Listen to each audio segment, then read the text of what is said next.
네, 여러분 반갑습니다. 오늘은 종교다원주의에 대해서 좀 살펴보겠습니다.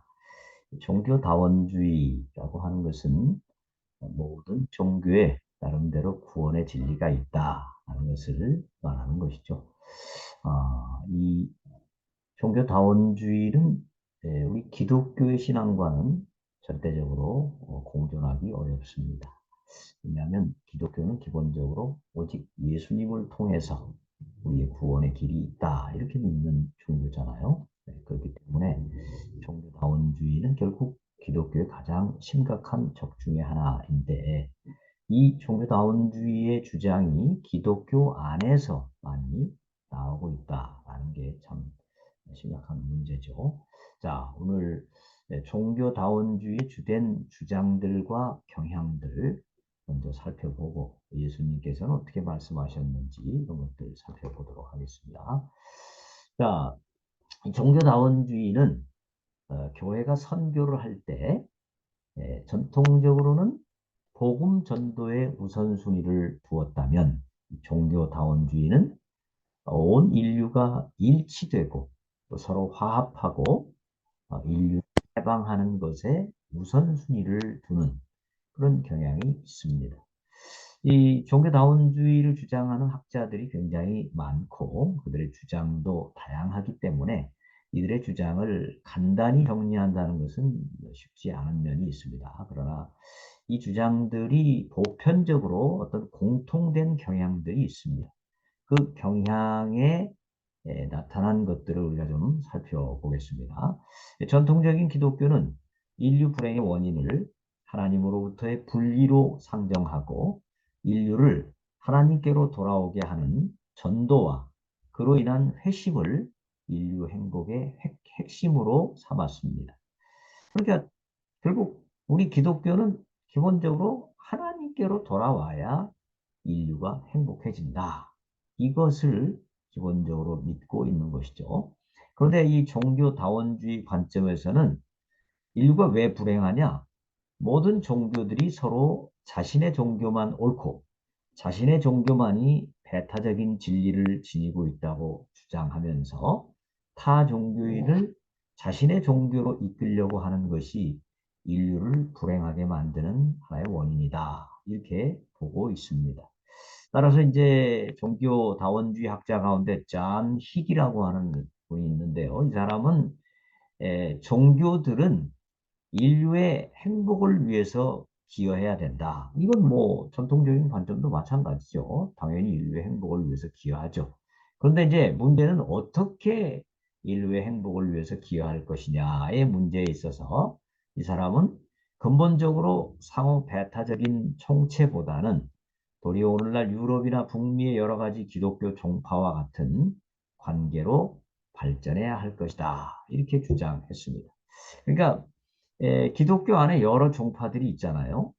뭐 장로교, 감리교, 뭐 성결교, 뭐 여러 종파들이 있는 것처럼 종교들도 여러 종교들을 서로 사이좋게 공존하도록 만드는 것이 인류의 행복을 위해서 좋다. 이렇게 주장하는 것입니다. 이분의 주장을 조금 더 살펴보면요. 하나님의 무한한 사랑이 대다수의 인류를 제외한 특수 방법에 의해서만 구원을 얻을 수 있다는 모순이다. 말하자면 왜 기독교만을 통해서 구원을 얻을 수 있다고 생각하느냐? 그 기독교가 믿는 예수님은 유대 땅에 태어나서 유대에 살다가 돌아가신 분인데 왜 꼭 그분만 믿어야만 구원을 얻는다라고 생각하는 것? 이건 모순이다. 그래서 이 모순을 해결하기 위해서 기독교는 지금까지 가지고 있던 것보다 더욱 철저하고 과감한 생각을 해야 된다. 그 철저하고 과감한 생각이 뭡니까? 결국 예수님을 통해서만 구원을 얻는다는 생각을 바꾸고 다양한 구원의 길이 있다. 이것을 받아들여야 된다라는 것입니다. 이런 관점 위에서 종교다원주의는 사회정의, 인종 간의 화합, 그리고 평화, 해방 등을 위해서 헌신하는 도덕적 실천을 강조합니다. 특별히 가난한 이들을 위한 우선적 선택을 기준으로 모든 종교가 정의와 자유 등 인간을 진정으로 행복하게 할 수 있는 일을 위해 노력하는 것이 각 종교들의 가르침을 선포하는 일보다 우선시 되어야 한다는 점을 강조합니다. 그러니까 전도하려고 하지 말고 또 기독교만이 구원의 유일한 길이라고 말하지 말고 모두가 자기 종교를 내려놓고 인류의 정의와 자유와 해방을 위해서 함께 힘을 합해야 된다. 이렇게 주장을 하는 것입니다. 상당히 그럴듯하죠. 상당히 설득력이 있어 보입니다. 예, 그것이 이제 어떤 문제가 있는지 이제 나중에 좀 살펴보도록 하겠습니다. 두 번째 경향은 모든 것을 판단할 때 그 기준을 예수님이 아닌 하나의 신적 실제를 중심으로 두는 경향입니다. 종교다원주의는 구원의 관점을 성자 예수님으로 두지 않고 신적 실제, 즉 어떤 하나님 또는 어떤 신, 그런 신을 기준으로 바꿔야 된다. 이렇게 강조합니다. 즉 기독교의 구원관을 전통적인 그리스도 중심적인 관점에서 신중심적 이해로 코페르니쿠스적 전환을 해야 된다. 이렇게 강조합니다. 코페르니쿠스의 전환, 이게 뭡니까? 천동설이 아니라 지동설이다.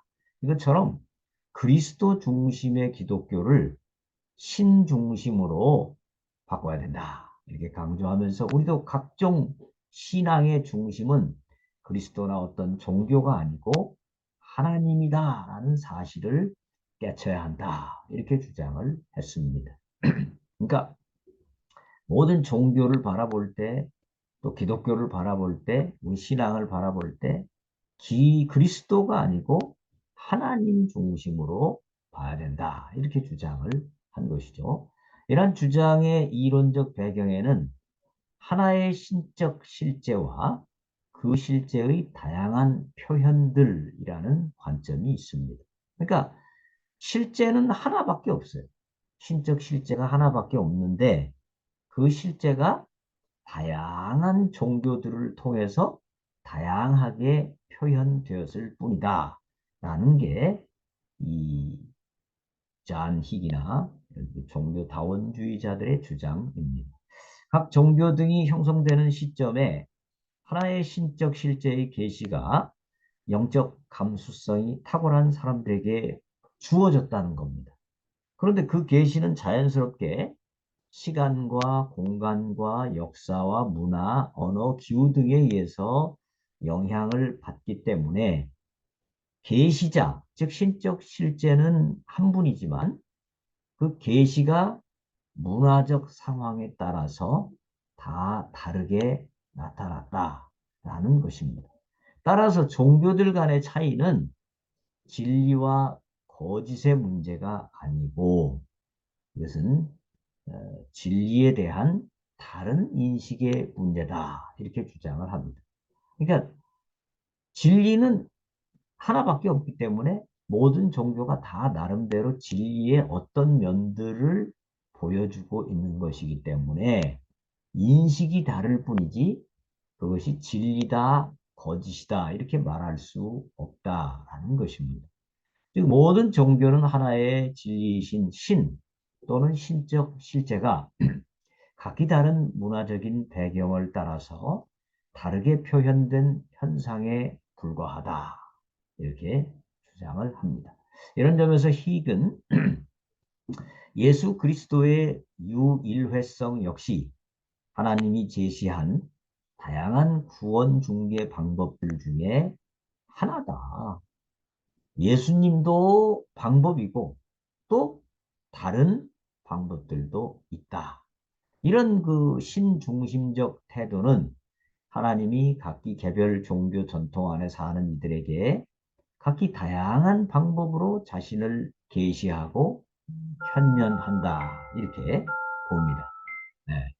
그래서 전통적인 시각에서 성자 예수가 성부를 보여주는 가장 정확하고 유일한 길이라는 관점을 지녔다면 종교다원주의는 위에서 언급한 비유에서처럼 성자 예수도 하나의 길이 될 수는 있겠지만 유일한 길은 아니라는 점을 강조하는 것입니다. 성자 중심의 기독교를 성부 중심의 기독교로 변화시키는 경향을 보입니다. 자, 그러니까 우리 전통적인 기독교의 관점은 성자 예수님만이 하나님을 보여주는 가장 정확하고 유일한 길이다. 이렇게 생각했지만 종교다원주의에서는 성자 예수님도 하나의 길이고 또 다른 길들도 많이 있다. 그렇기 때문에 성자 중심으로 보면 안 되고 성부 중심으로 봐야 된다라는 게 바로 이 종교다원주의의 주장인 것입니다. 자, 세 번째는 그렇기 때문에 이제 예수 그리스도의 유일성과 기독교의 특수성을 인정하지 않는 경향입니다. 이게 무슨 말입니까? 아까 조금 전에 말씀드린 대로 예수님도 하나의 길이다. A way다 이거죠. A way. The way가 아닙니다. 그래서 이것은 결국 이 신적 실제 중심의 관점은 결국 성자 예수님의 유일성 약화로 이어지는 경향을 보이게 됩니다. 예수님에 대한 유일성과 배타성, 이것은 예수님 자신의 것이기보다는 초대교회 당시의 시대의 정황과 영향으로부터 생겨났다. 이렇게 주장합니다.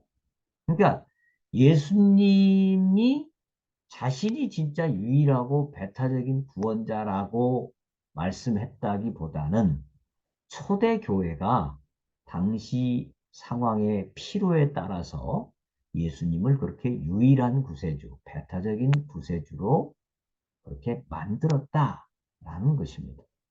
따라서 기독교는 모든 종교가 나름의 일정한 방식으로 그리스도를 인식하고 있다는 사실을 인정하고 존중해야 한다. 이렇게 주장합니다.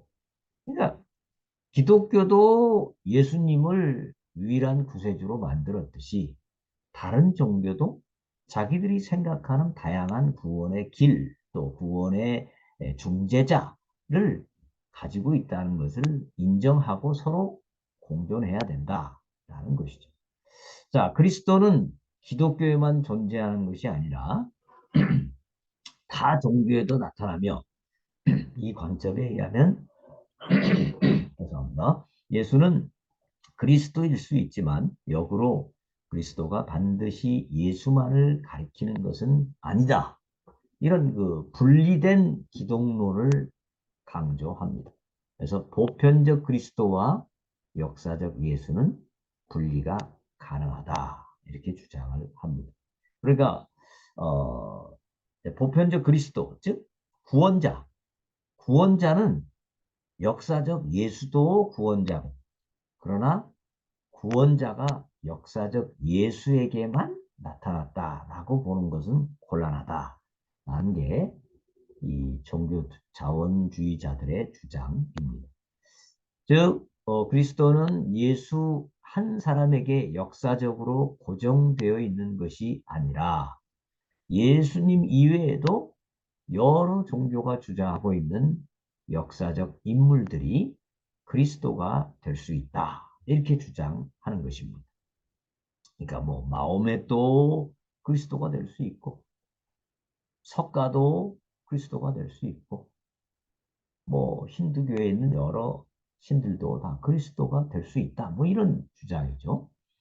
즉 그리스도는 나사렛 예수 안에서만 유일하게 궁극적으로 최종적으로 규범적으로 계시될 수 없고 그러니까 예수 그리스도 안에서만 마지막으로 딱 계시될 수 없고 다양한 종교 창시자들과 역사적 인물의 이름으로도 나타날 수 있다. 이렇게 주장을 합니다.